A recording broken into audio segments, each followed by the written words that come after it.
कांग्रेस मुक्त का जिन्होंने नारा दिया वो स्वयं कांग्रेस युक्त हो रहे हैं और राज्य की जनता ऐसे लोगों को कभी दोबारा प्रतिनिधित्व नहीं देगी जो दल छोड़ करके दूसरे दल में जा रहे हैं। उन्होंने कहा कि पार्टी खुद को मजबूत नहीं कर रही है, जेएमएम के भरोसे चलना चाह रही है। मैंने कहा 1932 नहीं चलना चाहिए, वो लीगली राइट नहीं है, बच्चों का भविष्य से खिलवाड़ होगा। कांग्रेस पार्टी ने हम ही को समझाने का कोशिश किया कि लीगली राइट होना जरूरी नहीं है, पॉलिटिकली राइट होना जरूरी। ये आपको हास्यपद स्वयं का नहीं लगता कि एक आदिवासी महिला हो करके वो उस दल में गई जिस दल ने देश के सर्वोच्च पद पर बैठा आदिवासी महिला के साथ दुर्व्यवहार करने का काम किया।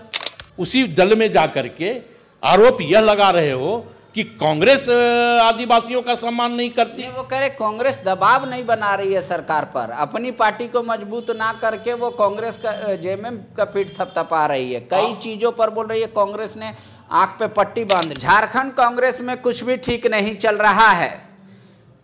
कार्यकारी अध्यक्ष ने आज बीजेपी का दामन थाम लिया है। कुछ दिन पहले आप लोगों ने देखा होगा कि नाराज विधायक दिल्ली तक दौड़ लगा दिए, पर वो खाली हाथ ही लौटे हैं।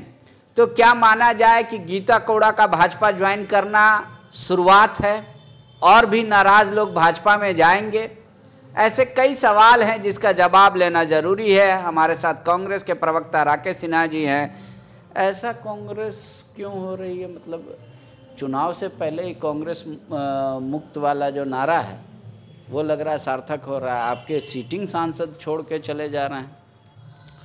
कांग्रेस मुक्त का जिन्होंने नारा दिया वो स्वयं कांग्रेस युक्त हो रहे हैं। तो कांग्रेस तो वहाँ भी है और हमें लगता है कि अपने लोगों के ऊपर अब उनको भरोसा नहीं रहा कि वो चुनाव जीत सकता है कोई, इसलिए कांग्रेस के जीते हुए लोगों को अपने दल में मिला रहे हैं। तो राजनीति में शुचिता और नैतिकता की बात करने वाले लोगों के लिए यह एक सबक होगा और राज्य की जनता ऐसे लोगों को कभी दोबारा प्रतिनिधित्व नहीं देगी जो दल छोड़ करके दूसरे दल में जा रहे हैं।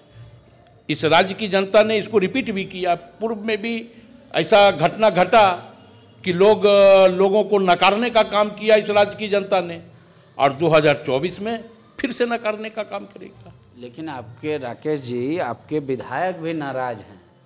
तो ऐसा नहीं ना कि अभी लीख बनाने गई हों गीता जी, फिर बाद में पीसीसी बन जाएगा। कोई हमारे विधायक नाराज नहीं है। हमारे सारे विधायक एकजुट हैं, सारे विधायक बजट सत्र में हैं, सरकार के साथ हैं। तो नए सरकार का जश्न मनाने गए थे दिल्ली वो लोग।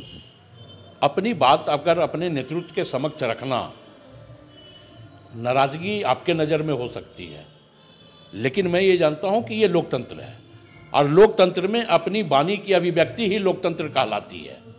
तो लोग अपनी बातों को आलाकमान के पास रखने गए थे, तो नाराज कहाँ हैं? गीता कोड़ा ने 2-4 आरोप लगाए हैं कांग्रेस में। उन्होंने कहा कि पार्टी खुद को मजबूत नहीं कर रही है, जेएमएम के भरोसे चलना चाह रही है। मैंने कहा 1932 नहीं चलना चाहिए, वो लीगली राइट नहीं है, बच्चों का भविष्य से खिलवाड़ होगा। कांग्रेस पार्टी ने हम ही को समझाने का कोशिश किया कि लीगली राइट होना जरूरी नहीं है, पॉलिटिकली राइट होना जरूरी है। आखिरकार वही हुआ। बोले बच्चों को अभी तक नौकरी नहीं मिली, तो इसलिए छोड़ना पड़ा कांग्रेस। देखिए, मुझे ये लगता है कि जब आप दल छोड़ेंगे तो कोई न कोई आरोप आप दल के ऊपर लगाएंगे। पर ये तो मतलब सत्य है ना कि उन्होंने 1932 का विरोध किया था, कहा था कि इससे नहीं होगा फायदा, इससे नहीं लोगों को मिलेगा रोजगार, कोर्ट में फंस जाएगा मामला। जहाँ तक 1932 की बात है तो तमाम चीज़ें बिंदुवार ये भी कहा गया था कि एमेंडमेंट का गुंजाइश भी है 1932 में। तो कहाँ हुआ? आप लोग तो दूसरी तीसरी बार, हर बार तो वही 1932 ही भेजे हैं। मैंने कहा कि एमेंडमेंट का भी गुंजाइश है, लेकिन पार्टी ने गीता कोड़ा जी को सम्मान दिया था। तो कहीं न कहीं ये मामला हमें नहीं लगता है मामला ईडी का है, ठीक डर का है ठीक है, लेकिन एक बात बताइए, गीता कोड़ा पे तो वैसा कोई भ्रष्टाचार का भी आरोप नहीं है, तो क्या ईडी और सीबीआई से वो डरेंगी? वो उन्होंने एक और आरोप इल्ज़ाम आप पे चस्पा कर दिया है कि इस राज्य में अभी सबसे ज़्यादा आदिवासी का नाम लिया जा रहा है और सबसे ज़्यादा जिसको ठगा जा रहा है वो आदिवासी है।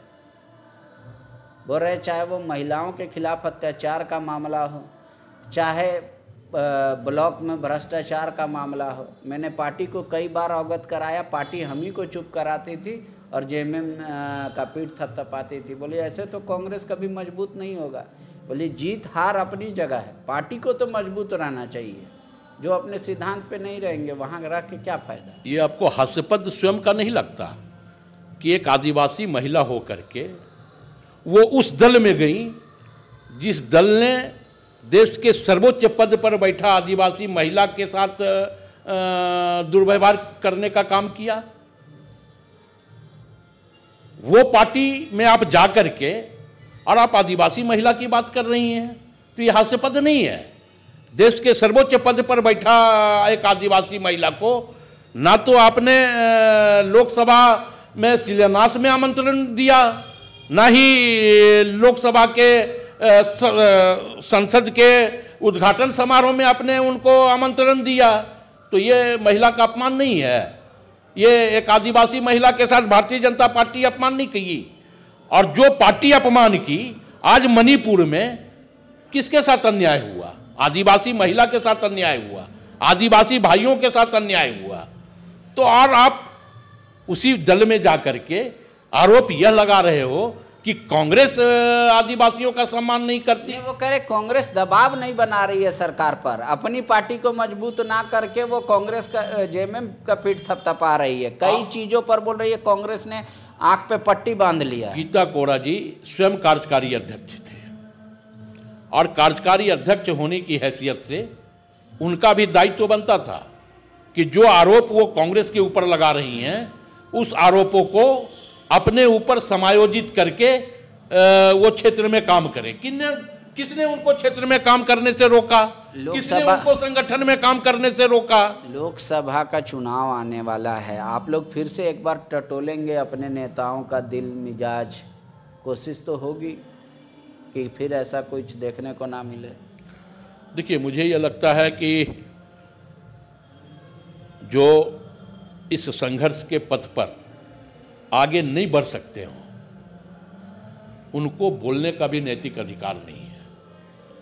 जो सिर्फ सत्ता में रह करके सत्ता का मलाई खाना चाहते हों, चाहे युवा भटक जाए, महिलाओं का आत्मसम्मान खत्म हो जाए, लेकिन हम दल छोड़ करके राजनीतिक स्वार्थ की पूर्ति करेंगे, तो स्वाभाविक तौर पे इस राज्य की जनता ऐसे लोगों को चिन्हित भी की है।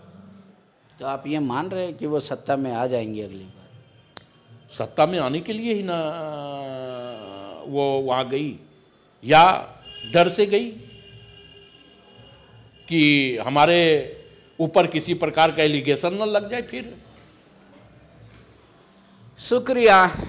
अब छोड़ने वाले के पास बहुत सारा तर्क है, पार्टी के पास अपना तर्क है, लेकिन इन दोनों तर्कों के बीच आपको क्या सही लगता है कमेंट बॉक्स में ज़रूर लिख के बताइएगा। जो इस बार का नारा है 400 पार का, क्या ऐसे पूरा होगा या 14 में 14 का जो दावा किया जा रहा है उसके करीब जा रही है बीजेपी? वो भी हमें बताइएगा। शुक्रिया।